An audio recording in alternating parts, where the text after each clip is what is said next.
नमस्कार दोस्तों, स्वागत है आपका मेरे चैनल कॉमिक्स लाइफ में। शुरू करते हैं मनोज कॉमिक्स की एक और मज़ेदार कॉमिक्स, जलकरण और सफ़ेद गुलाब पार्ट 2। महाराज, आप अपने राज्य में ढिंढोरा पिटवा दीजिए कि जो भी व्यक्ति मुझे जलकरण की कहानी सुनाएगा उसे मुंह मांगा पुरस्कार दिया जाएगा। जब तक कोई मुझे जलकरण की कहानी नहीं सुनाएगा तब तक मैं आपसे विवाह नहीं कर सकती। यह तो कोई मुश्किल काम नहीं है, हम आज ही पूरे राज्य में ढिंढोरा पिटवा देते हैं। दूसरे ही दिन, सुनो सुनो, महाराज जयदेव की आज्ञा सुनो। जो भी व्यक्ति महाराज जयदेव की अतिथि हेमलता को जलकरण की कहानी सुनाएगा उसे मुंह मांगा पुरस्कार दिया जाएगा। जलकरण की कहानी? यह जलकरण है कौन? मुनादी सुनकर भीड़ में खुसुर पुसुर शुरू हो गई। यह तो बड़ा आसान काम है, जलकरण की मनगढ़ंत कहानी गढ़ कर सुना दो और पुरस्कार ले लो। मैं आज ही जलकरण की कहानी सुनाने राजमहल जाऊंगा।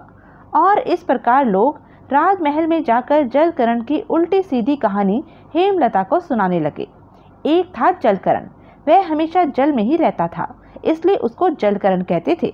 जलकरण बहुत बड़ा जादूगर था। मुझे नहीं सुननी तुम्हारी ये ऊल जलूल कहानी, जाओ चले जाओ। हेमलता उनकी कहानी सुनने से पहले ही उन्हें भगा देती। इसी प्रकार एक महीना बीत गया। कोई भी ऐसा आदमी नहीं आया जो हेमलता को जलकरण की ठीक ठीक कहानी सुनाता। एक दिन, महाराज, एक बूढ़ा आदमी और एक बुढ़िया आपसे मिलना चाहते हैं। बूढ़ा आदमी कह रहा है कि वह जलकरण की कहानी जानता है। ठीक है, उन्हें दरबार में आने दिया जाए। महाराज का आदेश पर राज सैनिक चला गया। थोड़ी देर बाद, महाराज की जय हो, मैं जलकरण की कहानी सुनाने आया हूँ महाराज। बुजुर्गवार, तुम सुनाओगे कहानी? राजा जयदेव को बूढ़े की बात पर विश्वास नहीं हो पा रहा था। फिर भी राजा ने हेमलता को दरबार में बुलवा लिया और अब सुनाओ जलकरण की कहानी। यह बूढ़ा पता नहीं कौन है, इसे जलकरण की कहानी भला क्या मालूम। कहानी सुनाने से पहले एक बात कह देना चाहता हूँ कि जब मैं कहानी सुनाऊंगा बीच में कोई नहीं बोलेगा।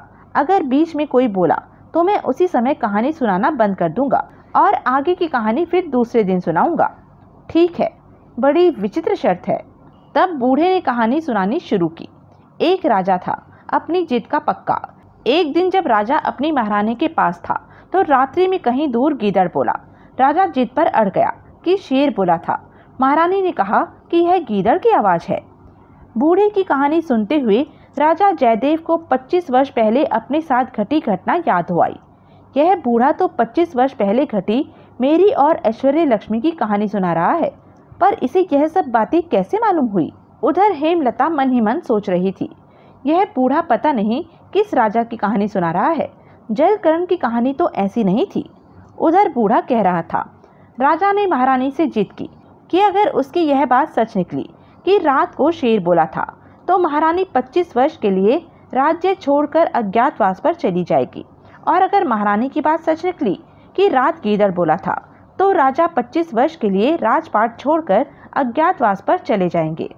ओह, यह तो 100% मेरी ही कहानी है।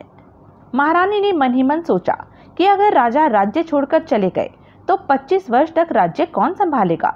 अतः वह चुपके चुपके प्रधान पहरेदार के पास गई और उससे कहा कि अगर राजा उसे बुलाकर पूछे कि रात शेर बोला था या गीदड़, तो वह राजा के सामने यही कहे कि रात शेर बोला था। पहरेदार रानी की बात मान गया और इस तरह राजा की जीत पूरी हुई और रानी की हार हुई। तो क्या उस रात गीदड़ ही बोला था?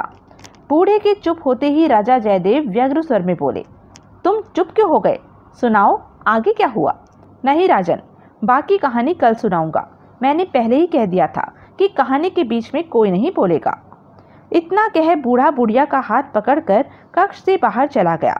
राजा जयदेव किंग कर्तव्य विमूढ़ सा बैठा रह गया। दूसरे दिन बूढ़े ने फिर से कहानी शुरू की। रानी जब महल छोड़कर गई थी तो वह गर्भवती थी। उपयुक्त समय पर उसने एक पुत्र को जन्म दिया। रानी एक सेठ की पुत्री बनकर रहने लगी। उस सेठ के 2 लड़के थे। जब रानी का लड़का युवा हो गया तो एक बार वह सेठ के दोनों लड़कों के साथ व्यापार के सिलसिले में यात्रा पर गया। वापस लौटते समय रानी के लड़के को प्यास लगी और वह टापू पर पानी पीने के लिए जलयान से उतर गया। वहाँ एक कुएं पर उसे एक सुंदर लड़की खड़ी दिखाई दी। रानी के पुत्र को देखकर वह लड़की झट कुएं में कूद गई। रानी का लड़का कुएं के पास गया तो वहां उसे एक रतन जड़ित जूती पड़ी हुई दिखाई दी। वह उस जूती को लेकर वापस चला आया। जूती को लेकर सेठ का लड़का उस राजा के पास गया। राजा ने सेठ के लड़के को दूसरे पैर की जूती भी लाने को कहा। सेठ के दोनों लड़के रानी के लड़के को लेकर दोबारा उसी टापू पर गए। वहां जाकर रानी का पुत्र उसी कुएं में कूद गया। फिर बूढ़ा बकरासुर दानव की मृत्यु और उसके बाद की सारी कहानी सुनाते हुए बोला, इस तरह रानी के पुत्र को कुएं में ही अकेला छोड़कर सेठ के दोनों पुत्र बकरासुर दानव की सारी दौलत और हेमलता को जबरदस्ती वहां से ले आए और राजा के महल में छोड़ आए।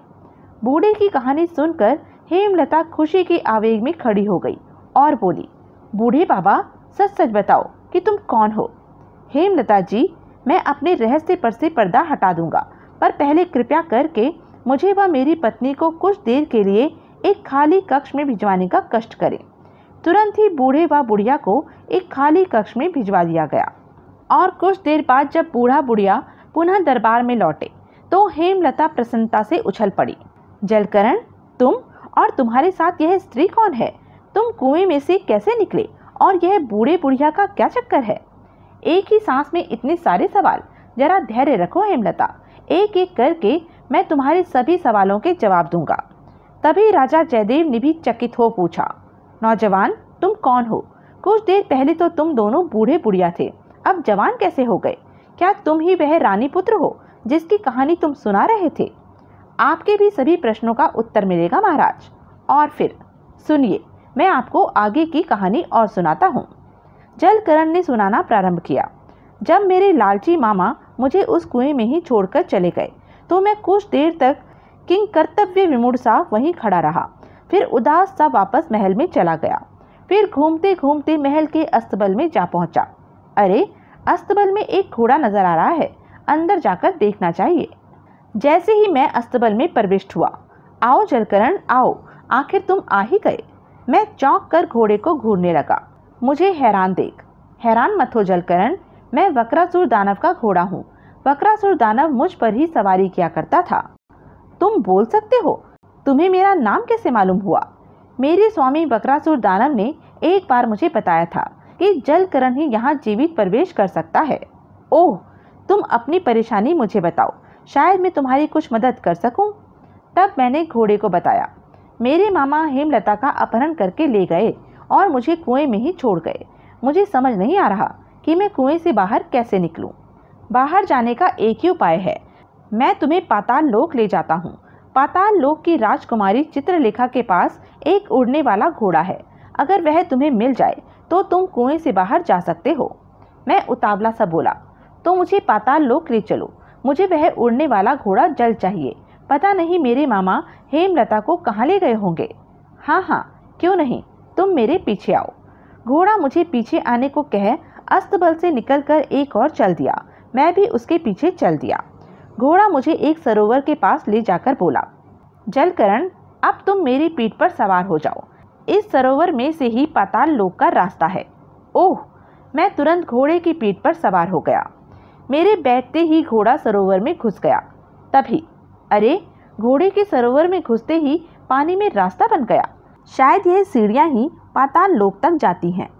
और बहुत सारी सीढ़ियां उतरने के पश्चात हम दोनों पाताल लोक पहुंच गए। लो जलकरण, हम पाताल लोक में आ गए। तुम मुझे राजकुमारी चित्रलेखा के पास ले चलो। इस समय राजकुमारी चित्रलेखा अपने उद्यान में सखियों के साथ भ्रमण कर रही होगी। मैं तुम्हें वहीं ले चलता हूँ। ठीक है। और घोड़ा मुझे लेकर राज उद्यान में राजकुमारी चित्रलेखा के पास जा पहुंचा। मुझे देखकर तुरंत चित्रलेखा बोल उठी, ओह तुम! जलकरण, तुम सचमुच आ गए। आखिरकार राज ज्योतिषी की बात सच हुई। ओह, राजकुमारी चित्रलेखा मुझे देखते ही कैसे पहचान गई? मैं सोच में डूब गया। तभी आओ जलकरण आओ, हम तुम्हारी प्रतीक्षा बरसों से कर रहे थे। आज हमारी प्रतीक्षा समाप्त हुई। लेकिन आप मुझे कैसे जानती हैं? आपको कैसे पता चला कि मैं पाताल लोक में आने वाला हूँ? तब राजकुमारी चित्रलेखा ने मुझे बताया, हमारे राज ज्योतिषी ने भविष्यवाणी की थी कि पृथ्वी लोक से एक युवक जलकरण पाताल लोक आएगा और वही हमारा पति बनेगा। ओह, बड़ी विचित्र बात है। राजकुमारी चित्रलेखा के कथन ने मुझे आश्चर्य में डाल दिया। तभी जलकरण, अब मेरा काम समाप्त हुआ, मुझे वापस जाने की आज्ञा दो। ठीक है, अब तुम जाओ और घोड़ा आज्ञा लेकर चला गया। घोड़े के जाने के पश्चात, आओ तुम्हें अपने पिता राजा पाताल देव के पास ले चलूं। जैसी आपकी इच्छा राजकुमारी। तत्पश्चात राजकुमारी चित्रलेखा मुझे राजा पाताल देव के पास ले गई। पिताजी, यह युवक जलकरण है और पृथ्वीलोक से आया है। ओह जलकरण। और फिर, आओ आओ बेटा जलकरण, हम तुम्हारी ही राह देख रहे थे। उसके बाद मेरा खूब आदर सत्कार किया गया। कुछ दिनों पश्चात, बेटा जलकरण, हम अपनी बेटी राजकुमारी चित्रलेखा का विवाह तुमसे करना चाहते हैं। तुम्हारा क्या विचार है? जैसी आपकी आज्ञा राजन। और शुभ मुहूर्त में मेरा व राजकुमारी चित्रलेखा का विवाह हो गया। विवाह के बाद, राजकुमारी, मैं तुमसे एक बात कहना चाहता हूँ। कहिए, क्या कहना चाहते हैं आप? तब मैंने राजकुमारी चित्रलेखा से कहा, राजकुमारी, यहाँ आने से पहले मुझे राजा चंद्रसेन की पुत्री हेमलता मिली थी। हम दोनों विवाह करना चाहते थे, पर तभी मेरे मामा हेमलता का अपहरण करके ले गए। मैं पृथ्वी पर जाकर हेमलता को ढूंढना चाहता हूँ, और अगर तुम अनुमति दोगी तो मैं हेमलता को दिया विवाह का वचन भी निभाना चाहता हूँ। नाथ, अब तुम्हारी खुशी में ही मेरी खुशी है। अगर आपको हेमलता से विवाह कर प्रसन्नता मिलती है तो मैं आपको रोकूंगी नहीं, लेकिन अपना वचन निभाने के लिए मुझे पृथ्वीलोक जाना होगा, और पृथ्वी पर जाने के लिए मुझे तुम्हारा उड़ने वाला घोड़ा चाहिए। मेरी हर वस्तु अब तुम्हारी है। और फिर चित्रलेखा मुझे एक क्यारी के पास ले गई। उस क्यारी में सफ़ेद और काले गुलाब खिले हुए थे। राजकुमारी चित्रलेखा ने एक सफ़ेद गुलाब तोड़ा और मुझसे बोली, तुम यह चमत्कारी सफ़ेद गुलाब सूंघ लो। लाओ। मैंने सफ़ेद गुलाब चित्रलेखा के हाथ से ले लिया, और जैसे ही मैंने सफ़ेद गुलाब सूंघा, ओह, यह मुझे क्या हो गया? मैं तो बिल्कुल ही बूढ़ा हो गया। राजकुमारी, यह सब क्या है? घबराओ नहीं। इतना कह चित्रलेखा ने क्यारी से एक काला गुलाब तोड़ लिया। फिर काला गुलाब मेरी ओर बढ़ाती हुई बोली, अब तुम इस काले गुलाब को सूंघ लो। इसे सूंघ कर तुम पहले जैसे ही जवान बन जाओगे। मैंने राजकुमारी चित्रलेखा से काला गुलाब ले लिया। काला गुलाब सूंघते ही मैं फिर से जवान बन गया। ओह, यह फूल तो बड़े ही चमत्कारी हैं। इन फूलों को हम अपने साथ पृथ्वी पर ले चलेंगे। हाँ, इन फूलों की मदद से हम पृथ्वी लोक में तुम्हारे दुष्ट मामाओं की नज़रों से बचकर हेमलता की खोज कर सकेंगे। इस तरह राजकुमारी चित्रलेखा पूरी तरह मेरा साथ देने को राजी हो गई। तब मैं राजकुमारी चित्रलेखा के साथ राजा पाताल देव के पास जाकर बोला, पिताश्री, अब मैं राजकुमारी चित्रलेखा को साथ लेकर पृथ्वी पर जाना चाहता हूँ। मेरी माँ मेरे वियोग में तड़प रही होगी। ठीक है बेटा, एक ना एक दिन तुम्हें पृथ्वी पर जाना ही है। महाराज पाताल देव की इजाज़त पाकर दूसरे ही दिन हम उड़ने वाले घोड़े पर बैठ पृथ्वी लोक पर लौटने के लिए उड़ चले। पृथ्वी पर पहुंच मैंने उड़ने वाले घोड़े को वापस पाताल लोक भेज दिया। तत्पश्चात, प्रिय, सबसे पहले मैं अपनी माँ के पास जाना चाहता हूँ। ठीक है, लेकिन वहाँ तुम्हारे दुष्ट मामा भी होंगे, अतः हमें अपना रूप बदल लेना चाहिए। और हम सफ़ेद गुलाब सूंघ कर बूढ़े बुढ़िया बन गए। बूढ़े बुढ़िया बनकर हम दोनों ने कपड़े बदले। फिर सेठ उदयवीर सिंह के मकान पर जा पहुँचे। भिक्षा दो, बूढ़ों की आत्माएं तुम्हें आशीष देंगी। भिक्षा दो। हमारी आवाज़ सुनकर ऐश्वर्य लक्ष्मी कटोरे में आटा लेकर जब बाहर आई, लो बाबा, आटा लो। माई, तुम कुछ उदास सी हो। हम जानते हैं कि तुम इतनी उदास क्यों हो। तुम अपने बेटे जलकरण के वियोग में घुली जा रही हो। हाँ, लेकिन तुम लोग यह सब कैसे जानते हो? चकित न हो माई, हमें सब पता है। तेरा बेटा जलकरण जीवित है और शीघ्र ही तुझसे मिलेगा।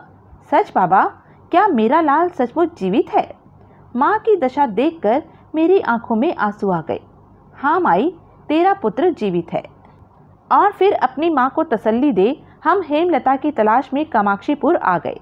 यहाँ आकर पता चला कि जो भी जलकरण की कहानी सुनाएगा उसे मुँह मांगा पुरस्कार दिया जाएगा।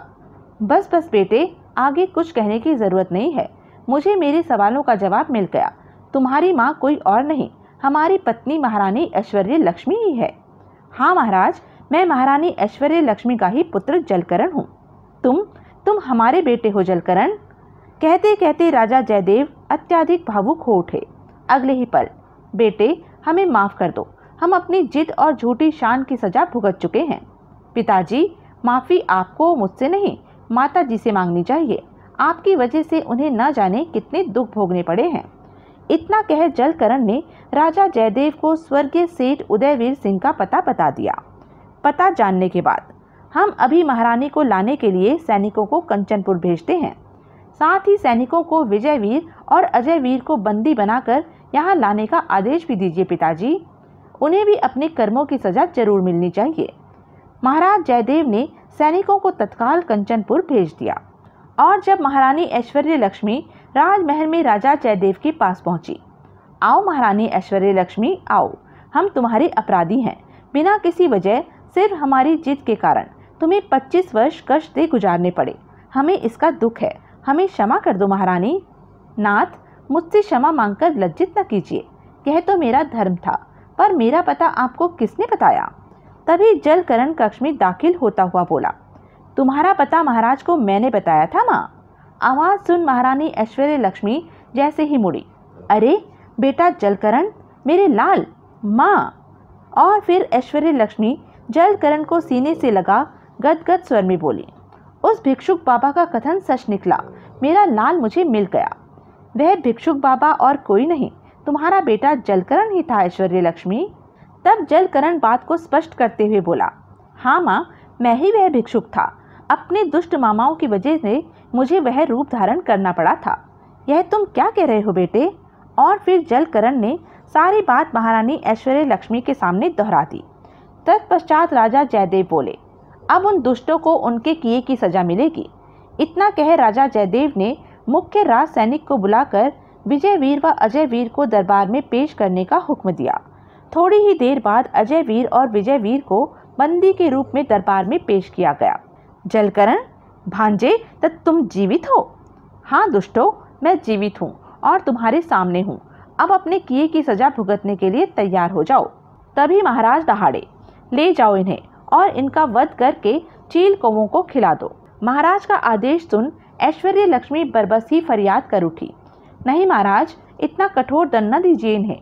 कुछ भी हो, इनके पिता ने मुझे शरण दी थी, मैंने इन्हें भाई कहा है, इनके प्राण बख्श दीजिए। तुमने तो हमें धर्म संकट में डाल दिया ऐश्वर्य लक्ष्मी। तभी, ठीक है, इन्हें प्राण दान दिया जाता है, परंतु इन्हें यह सफ़ेद गुलाब जरूर सूंघना पड़ेगा।